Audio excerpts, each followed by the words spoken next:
तो जी अभी जो मुख्तार अंसारी ने एप्लीकेशन दिया कि हमारी जान को खतरा है, तो ये किस तरह से क्या जो कुछ राजनीति? अब देखिए, आज तो अभी हमारे रास्ते में सोशल मीडिया पे एक खबर चल रही है कि बांदा जेल के जेलर और 2 डिप्टी जेलर सस्पेंड कर दिए गए। अब आप समझ सकते हैं, मुख्तार अंसारी की तरफ से न्यायालय में उनके वकील ने आवेदन किया कि जेल में उनको कोई ऐसा विषाक्त खाना दिया गया जिसमें जहरीला पदार्थ मिलाया गया था। इससे उनकी तबीयत खराब हुई, हालत खराब थी। अपने जो वर्चुअल पेशी पे वो आते थे कोर्ट के, उस पे भी पिछले 2-3 दिनों से तो नहीं आ सके। उनके जगह पे जब जेलर खड़ा हो रहा है तो वो कहता है कि नहीं, वो अस्वस्थ है इसलिए नहीं आ रहे हैं। इस बीच में हम लोग जानते हैं कि काफी दिनों से उनके हत्या करने का साजिश रची जा रही है और उनके बेटे मुख्तार अंसारी की ओर से, उमर अंसारी की ओर से माननीय सर्वोच्च न्यायालय में ये याचिका दायर की गई है कि उनके सारे मामले और उनको उत्तर प्रदेश के बाहर कहीं दूसरी स्टेट में शिफ्ट करके वहां ट्रायल करा लिया जाए और वहां उन्हें रखा जाए जुडिशियल कस्टडी में। अब उत्तर प्रदेश सरकार को नोटिस जारी हो चुकी है, उसमें कोई डेट भी फिक्स है, उसकी सुनवाई अभी चल रही है। और इधर इन लोगों ने देखा कि ऐसा ना हो कि कोई माननीय सर्वोच्च न्यायालय से आदेश ऐसा हो जाए, तो इस तरह का भी षड्यंत्र किया गया। हमारा मानना है कि मौत का एक दिन निश्चित है, लेकिन शैतान कोशिश तो कर सकता है और तमाम तरह की उनको मिटाने की, उनकी हत्या करने की कोशिशें हो रही हैं। उसके पीछे एक बड़ी वजह, जो सबसे जरूरी वजह है, वो ये है कि ब्रजेश सिंह जो हैं, उनके खिलाफ 15 जुलाई 2001 में जब मुख्तार अंसारी पर उसरी में आक्रमण हुआ था तो उनके खिलाफ नामजद अभियुक्त बना करके त्रिभुवन सिंह, ब्रजेश सिंह पर मुकदमा दर्ज हुआ था। उसमें गवाही चल रही है। तो हालत खराब यह है कि मुख्तार अंसारी कोर्ट में गवाही जब करेगा तो सजा निश्चित है। उसमें 5-6 गवाह गवाही कर चुके, तो उससे पहले कि उनकी गवाही हो जाए, उनके साथ कोई अनहोनी घटना हो जाए।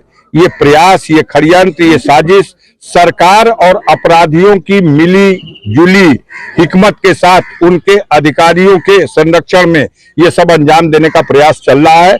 हम लोग कानून के रास्ते से इसमें जो उनकी सुरक्षा के लिए हो सकता है वो कर रहे हैं। ऐसे में क्या आप लोगों का विभागीय से संपर्क हो पाएगा? नहीं, मैंने फोन किया था। वो जो एक सुविधा होती है परिजनों को, जो हफ्ते में 5 दिन कोई जेल में है तो वो अपने परिजन से फोन से बात कर सकता है, लेकिन इसमें उससे नहीं बात कर सकता, वो ही फोन करेगा तो बात होगी। तो उनका फोन तो आ नहीं पाया 4-5 दिन से।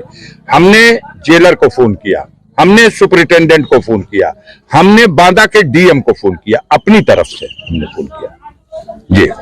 इसका जो आज जो 3 लोगों से सस्पेंड किया गया है, उस कार्रवाई को आप किस नजरिए से देखते हैं? आप उनसे पूछिए। पहले तो उन लोगों ने छिपाने की कोशिश की। सुपरिटेंडेंट का बयान आया जब न्यायालय से ये कहा गया कि इसकी जांच कराइए, ये क्या है, तो उन्होंने कहा नहीं, इनकी तबीयत खराब थी, हमने मेडिकल बोर्ड बना दिया है और मेडिकल कॉलेज बांदा से डॉक्टर आए हुए थे, कल भी आए हुए थे, आज भी आ रहे हैं और दवा उनकी चल रही है, वो ठीक हो जाएंगे और पहले से बेहतर है। ये सारी बातें कहा और इससे इनकार किया कि ये आरोप गलत है कि उनको जहर दिया गया। लेकिन जब आरोप गलत है तो जेलर का सस्पेंड होना साधारण बात नहीं है। 2 डिप्टी जेलर का सस्पेंड होना साधारण बात नहीं है। जिनकी देखरेख में खाना बनता था, जिनकी देखरेख में खाना चख करके तब उनको दिया जाता था, उन लोगों का सस्पेंड होना तो प्रथम दृष्टया ये साबित करता है कि आरोप सही था। अब माननीय सर्वोच्च न्यायालय में ये बात जा रही है, देखिए वहां से कुछ होगा। सांसद जी, बड़ा सवाल ये उठता है कि जब जेल के अंदर जेल मैनुअल के अनुसार हर चीज चेक हो जाती है, तो जहर जो है कि पहुंचा कैसे वहां पे? नहीं, कहा आपसे, जब पूरी मशीनरी लगी हुई है एक व्यक्ति को समाप्त करने के लिए, तो ये सब तो षड्यंत्र है। इससे पहले भी उनकी हत्या करने की अनेकों बार कोशिश की गई। कभी बम से उड़ाने की कोशिश की गई, कभी गोलियों से भूनने की कोशिश की गई। बिहार का एक दुर्दांत अपराधी लंबू शर्मा पकड़ा गया था आगरा में, वो भी गया था टिफिन में बम लेकर के कि उड़ा देंगे बम में। मिलने के लिए आया था कि मेरी माँ की आंख का ऑपरेशन कराने के लिए सहायता दे दीजिए। और उन्होंने चिट्ठी लेके आकर के और उनके अकाउंटेंट से वो पैसा भी ले गया अपनी माँ का ऑपरेशन कराने के बहाने से। और बाद में आया कि मेरी माँ का ऑपरेशन हो गया है, उसने आपके लिए खीर बना के दी है खाने के लिए।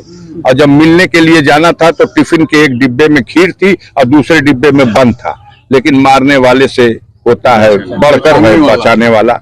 उसने भेद खुल गया, पकड़ा गया और सारा रहस्य खुल गया, सारा पता चल गया। तो उनको तो हर बार गरीबों करोड़ों लोग उनके लिए दुआ करते हैं और वही दुआ उनका कवच बन जाती है।